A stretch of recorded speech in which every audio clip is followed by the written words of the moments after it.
So in episode 1 of this series, I had the Tigers take Spencer Torkelson out of ASU. With that happening, it makes the decision that the Baltimore Orioles have much easier. Though when it came down between Torkelson and Martin, no matter what, it was going to be an easy decision for the Orioles. Just pick whoever the Tigers did. But why is that the case? Well, in this draft preview, I will explain just that, as well as who the Orioles could draft with their competitive balance pick at 30. So, why is it such an easy decision? Well, much like the Tigers, the Orioles have a significant strength in their system, and it is in the pitching department. With pitching prospects Grayson Rodriguez and DL Hall leading the way, they are only 2 of 17 pitchers in their top 30 prospects, according to MLB Pipeline. And although the Orioles have some struggles with pitching at the big league level, young pitchers like John Means, Miguel Castro, as well as squeezing what they can out of former first-rounders Hunter Harvey and Cole Stewart may be something to look out for as well. Position-wise, the Orioles are led by slugger Trey Mancini, who ideally represents a secure hitting option for their future, as he is right now. Of course, he does have to go through cancer treatments, and I can only wish him well on that, and I hope he gets out of those treatments better than ever.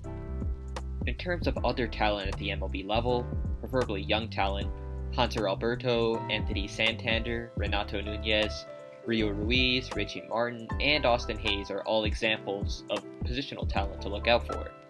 Farm system-wise, the Orioles have top catching prospect Adley Rutschman for their future, as well as having Ryan Mountcastle as a future offensive weapon too. So, in terms of organizational talent, pitching and hitting is pretty much very balanced.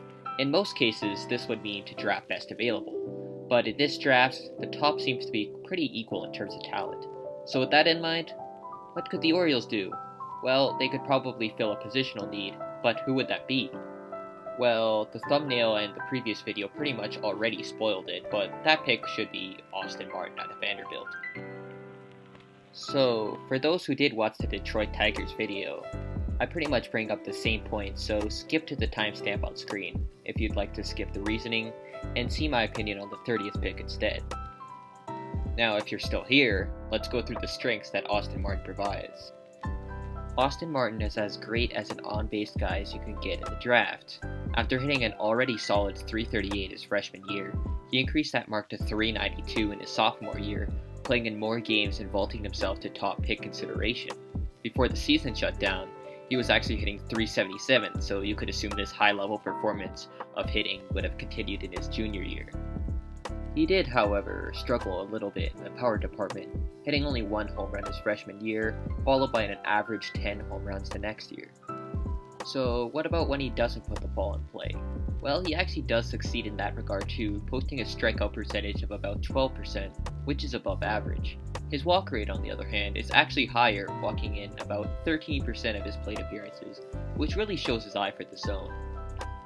Defensively, Austin Martin is able to play multiple positions, primarily being a third baseman, but also being able to play the outfield as well as the middle infield positions of shortstop and second base.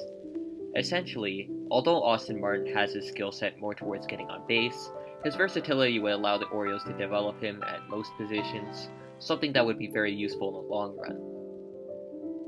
So, that pick is obvious, but what about the 30th pick? The longer you get in the draft, the harder the players are to predict, but I'll give it a shot anyways. As noted earlier, the Orioles have a pretty balanced farm system talent-wise, so this pick could be pretty much used on anybody, a position player or a pitcher. So with that, I actually have the Orioles drafting JT Ginn out of Mississippi. 2 years earlier in 2018, JT Ginn was actually drafted by the Dodgers in the same 30th position, but failed to sign after they couldn't offer him enough money.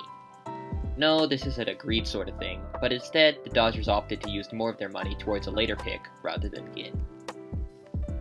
So, why does Ginn fall to 30 once again?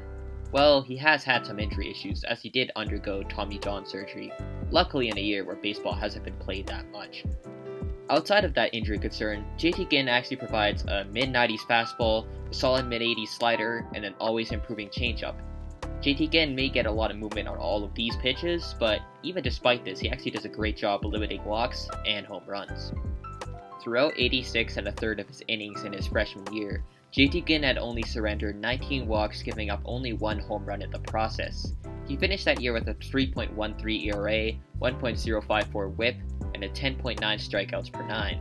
With the Orioles being in the midst of the rebuild, a high upside pitcher like JT Ginn may be worth the risk. Hey! Well, I didn't really do an end card last time, but I just thought it wouldn't really fit well for my first episode. With this being the second episode, I believe it would be a good idea to talk about my plans for the series and what I want to do with it going forward. Basically, I'm using the Tigers, Orioles, and Marlins episodes as pilot episodes and seeing if people like this sort of content. I've worked hard on editing and voicing these episodes, and I hope you guys enjoy it as much as I have. As for anything to plug, no, I don't have a Patreon or anything, since I don't think my content is quite at that point where it's good enough yet to warrant that. You can, however, follow my Twitter at SkraxxLVI, where I try to mix baseball opinions with casual conversation with friends.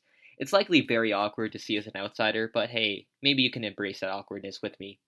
That's really it for the end card, but really, thank you for watching this video.